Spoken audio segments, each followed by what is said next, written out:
It's time for this week's episode of Brandon Sports Talk, featuring in-depth interviews from those who are trending in the world of athletics. And now, here's the host of Brandon Sports Talk, Brandon Pate.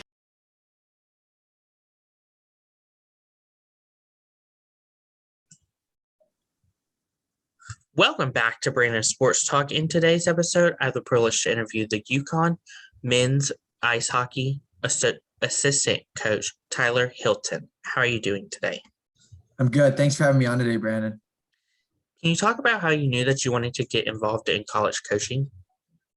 I think I knew I wanted to do somewhat of coaching. I majored in sport management. I was going to school at UConn at the time and playing. And I knew I wanted to do something in hockey. I didn't know it was going to be coaching exactly. And it just kind of, I guess, fell upon me a little bit. And I grew to like it a lot. And I knew I wanted, like I said, I knew I wanted to do something in hockey. I just didn't know what it was going to be. And it just kind of fell to me that it was coaching. And I ended up really liking it a lot and decided making a career out of it. What was it like going to UConn to obviously attend in sports management? It was awesome. I didn't, as many college students do, they changed their major quite a bit. Like I went in as a history major to start, and then I went over to business for a little bit, and then I kind of fell upon sport management. Coach Kavanaugh, who's our head coach, he did sports management at Bowling Green when he was a grad assistant, when he was doing his master's program, and kind of had talked to me about it. And I ended up deciding to do it. And it was really interesting. And I just thought taking classes about sports, whether it be marketing, law, or anything like that, would be really interesting to me. And I really liked the program a lot. And I got to know a lot of good people in it, whether the professors like Dr. Cooper or Dr. Burton or Dr. McGarry, they're all great. And they still, two of them still work at UConn today. I still have good communication with them. And then just the students, there's a lot of student athletes that are in the classes too. And people that are passionate about sports and working in sports. So you get a lot of good connections that way. It's a good networking. What was it like, obviously, going to UConn and playing for the UConn ice hockey? Yeah, I didn't. It's funny, when I was going through the recruiting process, I didn't even know UConn had a Division I hockey team, being from Colorado at the time. And so I remember the first time I got a call from them, I didn't know much about them. I knew UConn had a huge basketball program. And then when I started talking to the coaches, and they were playing Atlantic hockey at the time, which I grew up around the Air Force Academy, which they were playing Atlantic hockey. But then when they talked about moving to Hockey East, which is, I think, the best conference in the country for college hockey, with Boston University, BC, UNH. There's just so many good teams. UMass won the national championship last year. That really attracted me to the school. And then when I came on a visit, the campus is awesome. Like, it's a college campus. It's not in a town or a city. It's a college town through and through, which is awesome. And I just fell in love with the school. And then obviously the sporting aspect. I was a huge sports fan. So going to a school that had great basketball, great football, our field hockey team, they won national championship. Baseball is awesome. It was just fun to go to a school that had a lot of different sports, not just hockey. I'm not a hockey school. What was it like getting to put on the UConn hockey jersey as a player? It was awesome. It was a great experience. I mean, there was so much history in the program before.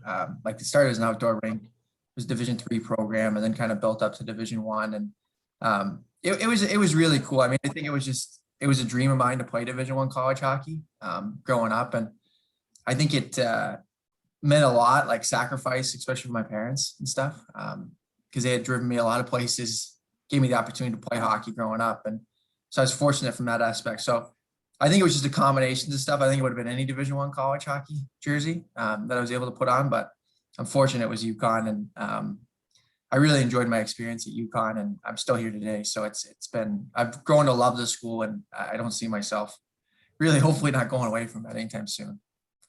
What was that experience like of playing outdoors hockey? As you said, you played in college outdoors. So the rink was indoors, but we actually played an outdoor game at Fenway Park versus Maine, that was pretty cool. And I'd played an outdoor game in junior hockey up in Alberta. So that was really cool. It was the first outdoor junior hockey game in Canada. So that was cool. And it was cold, but it was a really cool experience. I think you grow up playing outside. I grew up in Colorado. So you play on there's a couple ponds around where I grew up. So you could skate on them during the winter, which is always fun. It was always a good experience just to skate outside because you're always inside. So, but when I came to UConn, they actually put the roof around it. So I should explain that a little bit better. It was outdoor rink, and then they put a roof over it and enclosed it, I think in 2001. And then so it's a nice rink, and we're building a new rink on campus now, which is going to be awesome. And we're really excited about that. What were some of your college hockey accomplishments as a player? I wasn't a very good player. So I can't say none of those. I think just being able to play. I mean, there's very few kids that get to play Division I college hockey. And I think playing in that first game at UMass was awesome. It was kind of like a surreal experience of it. Not even you made it, but it was something that I always wanted to do. And I was fortunate to be able to do it, but I wasn't a very good player. I don't have very many good college hockey player experiences, but it was awesome in the times I did. So, what was it like in 2013 joining, of course, the coaching staff? Yeah, it was good. It was a good experience. It was an interesting transition, but it was good. It was different to see the other side. I didn't know. I guess you don't see how much goes into coaching as a player.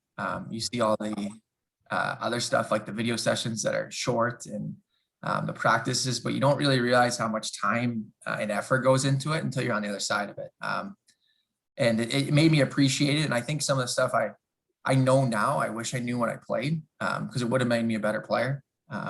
But it was a good transition, and it was good to work for Coach Kavanaugh. I mean, he's been around. I mean, he's at Boston College for a long time, and I think he's one of the best coaches in college hockey. He's one of the best people in college hockey, just as a person to work for. And it was a seamless transition. It was great being like at the school that I went to too. Speaking about obviously the transition, what was that transition like from being a player to now being a coach?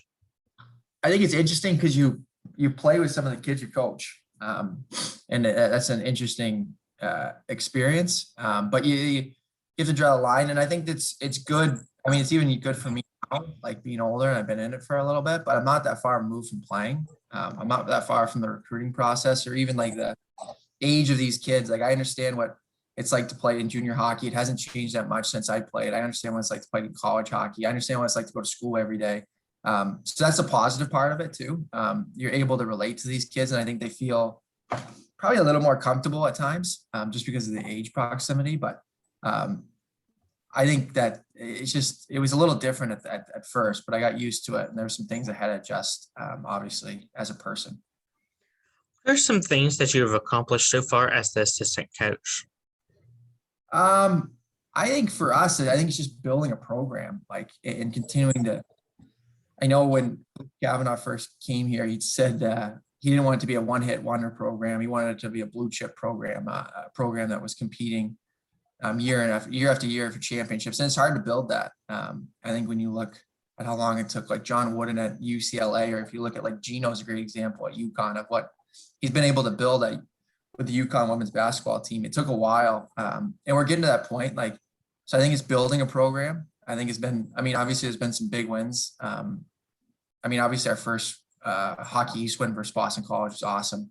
And then just finishing in top 5 the last 4 years for us is big for us. Because we're a program playing against powerhouses consistently, and we haven't been in the conference for very long. So we're kind of like the baby in the conference, but I think we're becoming a program that no one likes to play, which is a good thing. And that's kind of what we want to keep on building. And I think we have a team this year that can compete for a Hockey East championship and compete for a national title at the end of the year. And so hopefully we can get to that goal. But I think it's just building the program and continuing to strive for winning Hockey East championships and making UConn as much a hockey school as a basketball school. What does a typical game day look like for the men's ice hockey program? So for us, if we're at home, so we don't do pre-skates, but our kids that aren't playing, I'll skate with them in the morning, and we'll just go through a skate just to prepare them for if it's a Friday game. If they don't play Friday, they might play Saturday. So it's just getting them a workout in and a sweat. But then after that, it's pretty low key.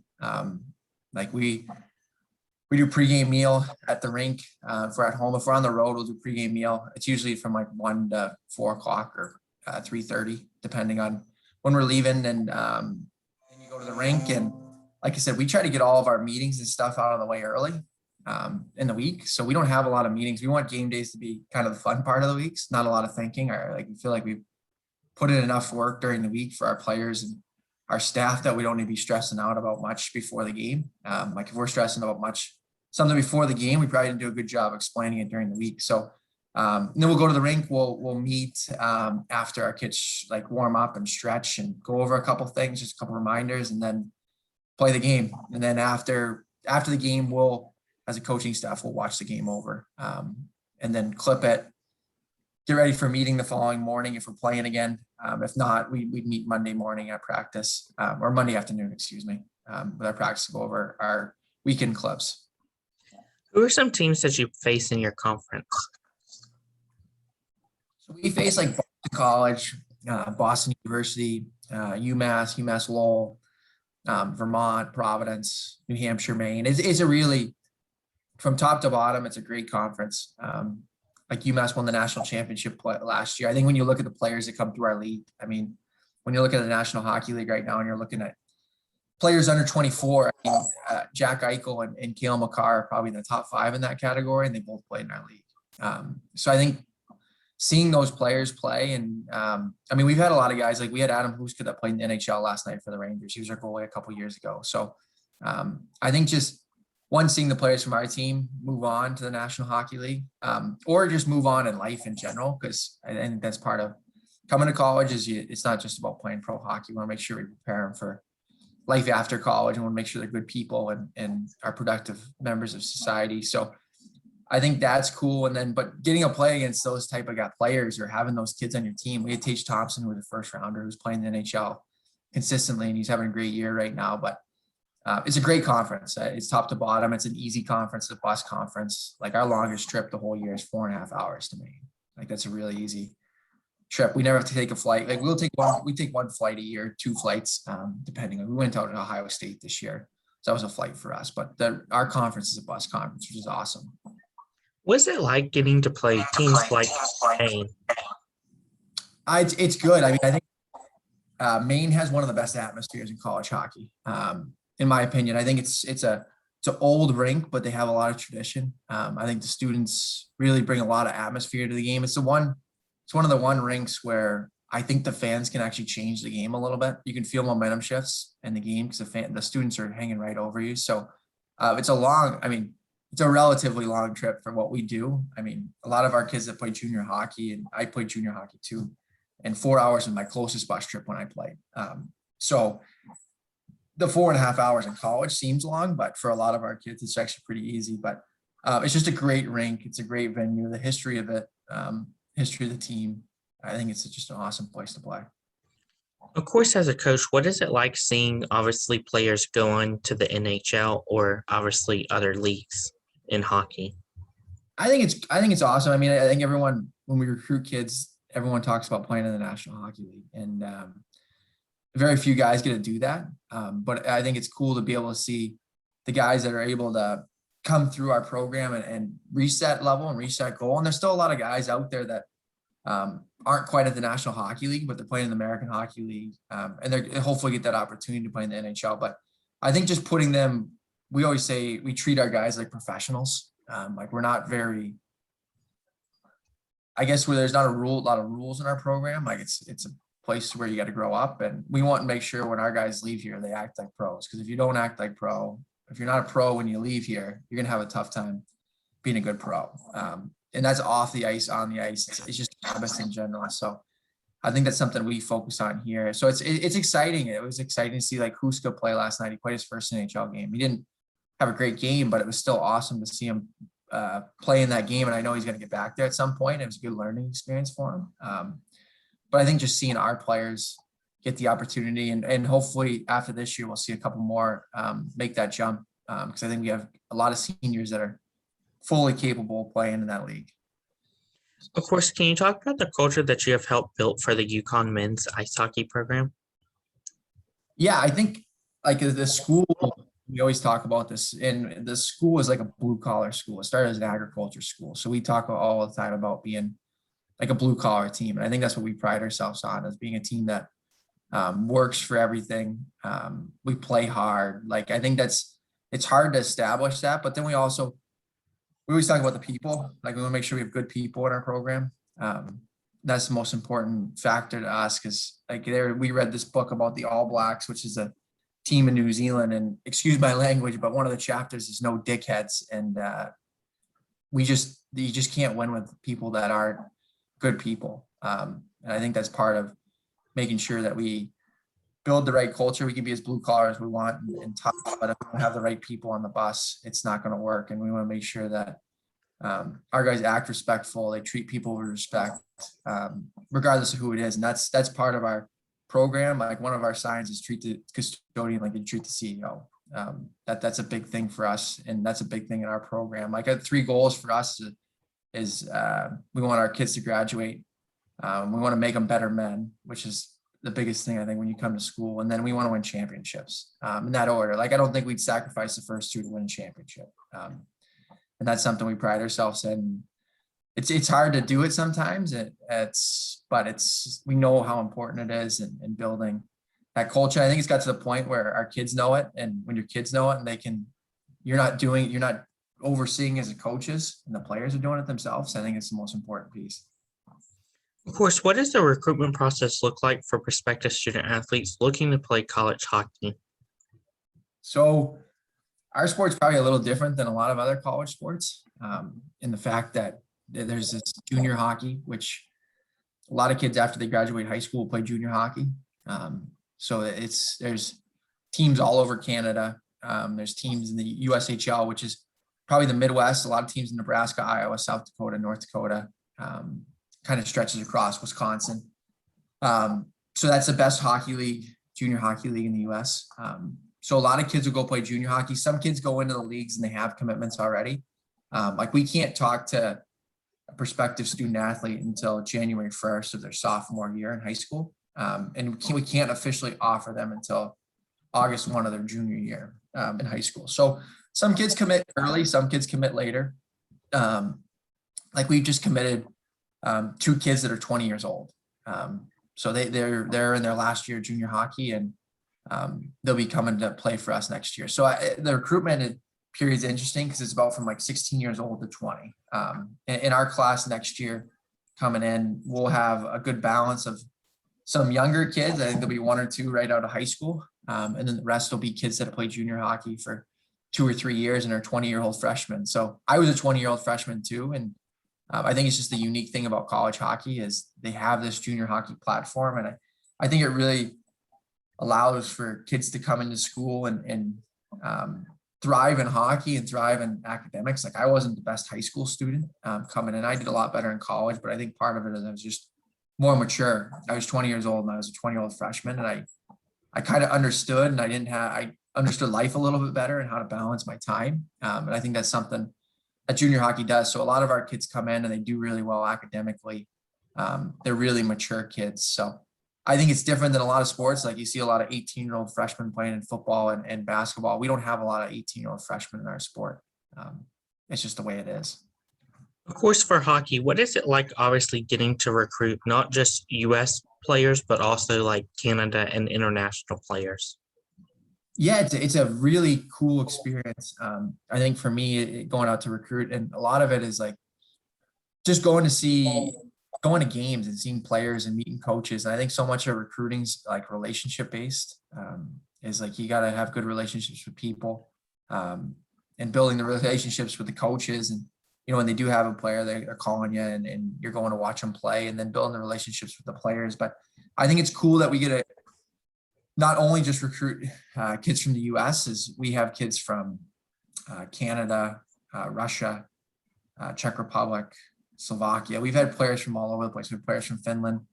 So I think it's really cool, and like getting to know, once you get them on your campus, getting to know their culture too, because it's so much different than what we've experienced in the United States.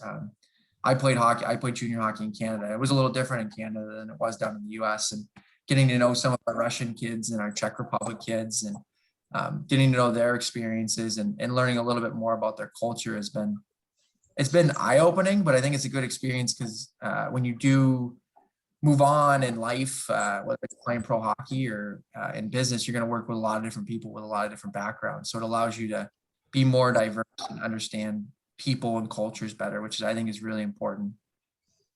Of course, what is it like when prospective student athletes come on that official visit? Yeah, so when they come, I think what we're trying to do is just show what our campus has to offer. And I think what our campus has to offer is it's a college campus. It's a college town. I think like I talked about when I came on campus, I loved it's a top 20 public school in the country. I think it might be a top 25 now in the most recent rankings, but it's a great school academically.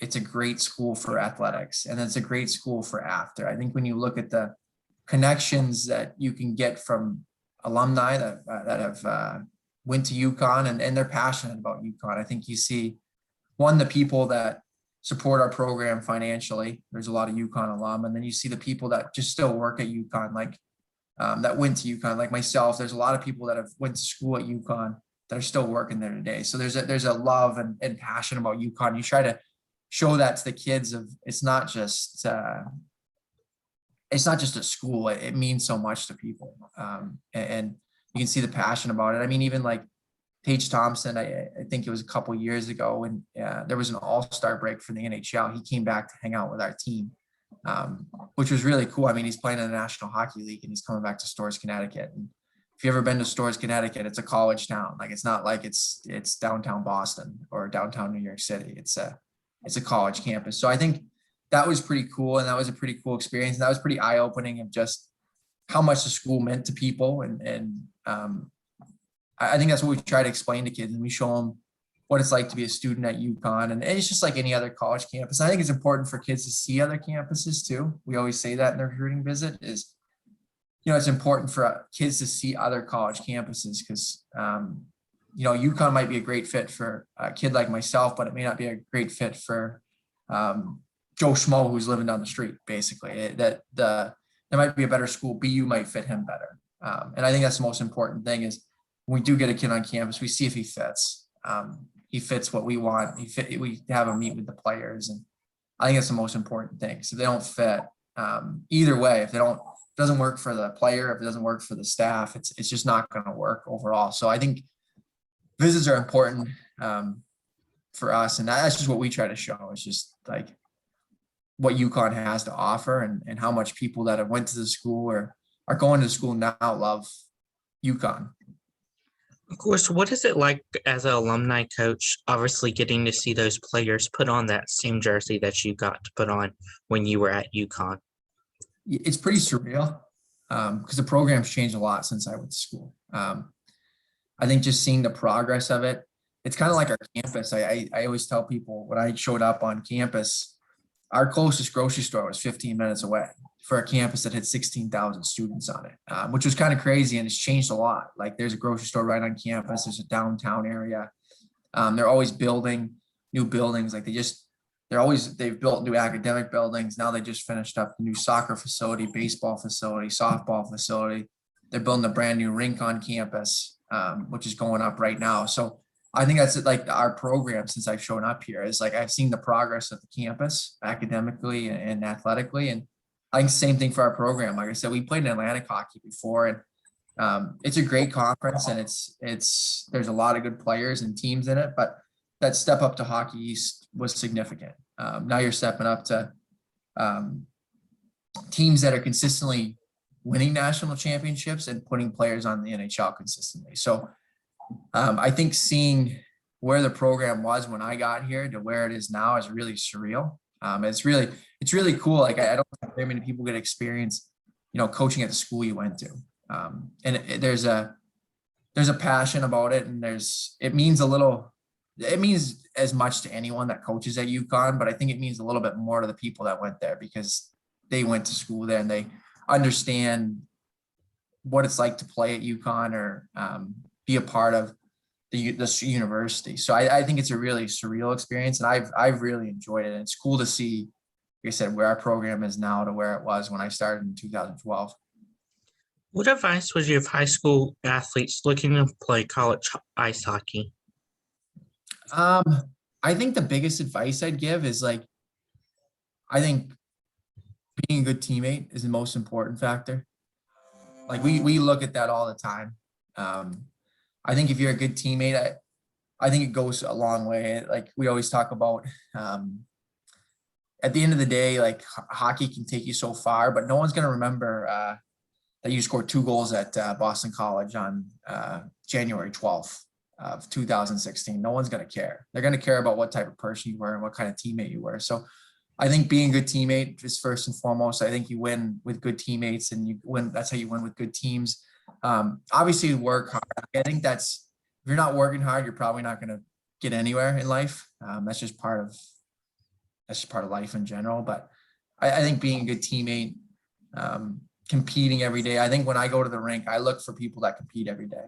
Like I will go watch practices and see what they're like in practice, see what their practice habits like. I know we were talking about before. I know you're from North Carolina. Like I'll never forget. I was reading Roy Williams' book. He's one of my favorite coaches of all time. I just like the way he conducts himself. And in his book, he talked about, I can't remember, I think he was recruiting Williams or something, Marvin Williams or someone like that. I can't remember who it was, but he talked about the biggest thing that sold him on him is he went to a high school basketball game and he fouled out of the game, and there was a timeout. And the first thing he did is he grabbed all the water bottles and the towels and was giving it to all the guys that were on the court. And that's like a little thing. But like for a program like North Carolina, when you think about the success Roy Williams had, if that's what he's thinking about a player and he's watching it, it's important. And Gino talks about it all the time. So I think it's important. He said, be a good person, be a good teammate. I think it's big things. No one wants to have a teammate that no one likes. So I think it's the most important thing for us. What advice would you give college hockey players looking to go on to the NHL? I think the biggest thing is it's a job now. You have to take someone else's job, which is hard to do. It's not a comfortable thing to do, but you have to be comfortable doing it. If you want to play in that league, you have to take someone else's job. And that's going to be hard to do. It's you're taking someone's job that has a family, right? And they have kids, and that's the hardest thing in professional sports is you have to take someone's job. You got to be comfortable doing it too. And it's really hard to do because I've known a lot of guys that have made that jump from the American Hockey League to the NHL. And at first it's a little awkward because everyone's in it for themselves. Everyone's in it to make money and obviously provide for their family. And obviously the best teams they come together as teams, but it's always interesting talking to guys that played college and playing pro now. And they always say, it's just not the same. In college, you get to go to practice, you have all your buddies, and you're going to the dining hall and you're hanging out, and you're there for the right reasons. Everyone's trying to get to the National Hockey League, but you're not taking anyone's job really. But when you get to that level, you have to take someone's job. And we tell that to guys all the time is it's not comfortable, but you're going to have to take someone's job if you want to play in the National Hockey League. And so that's what we talk about all the time. That's the biggest advice I'd give someone is you got to feel comfortable, and you're going to have to take someone's job. As nice of a person as you might be, you got to do it if you want to play at that level. What advice would you give college coaches looking to get into college ice hockey? Advice is for coaches. Mm-hmm. I think networking. I think relationships. I think that was the biggest thing when I got the job here as full-time assistant. I called a lot of people and talked to people. And I think the biggest thing I had got from people is you just have to build relationships. You have to be in rinks. You have to talk to coaches. Like going up and introducing yourself to people is like so important. It's uncomfortable, but it helps you build relationships with people. And so I think relationships for me, and that's kind of the feedback I got from a lot of people that were either in the sport right now currently or was in the sport coaching and they moved on since working in a different avenue of business or they're retired. So I think that was something that I would say to people when I get calls from people and they ask about, what I have to do to get into college coaching or, how could I climb the ladder? I think the biggest thing is just building relationships, because at the end of the day, your job, your next job is probably going to come from a relationship. There's very few people that go in and get a job that they don't know the person that's hiring. And that's just part of getting out there to get to know the people, getting to know people. That's great advice. Where can my listeners find you at on social media along with the UConn men's ice hockey program at? That's a good question. I'd have to look that up. I don't even know my old social media handle. It's probably Tyler Helton something. I don't actually know what it is. I'm not a very social media guy.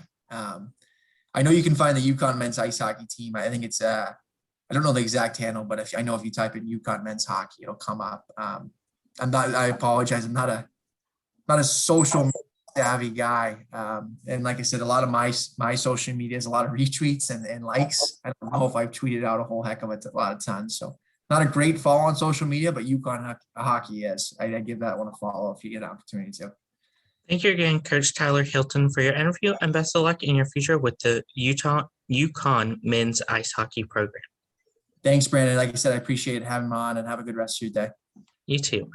You can find Brandon Sports Talk on Facebook at Brandon Sports Talk, Instagram at Brandon Sports Talk, Twitter at Talk_Brandon, and you can find me on YouTube at Brandon Sports Talk. Don't forget to like, comment, and subscribe. Thank you again, Tyler Helton, for your interview, and best of luck in your future. Thank you. You've been watching Brandon Sports Talk. Please feel free to like, share, and subscribe to Brandon Sports Talk on social media and on YouTube.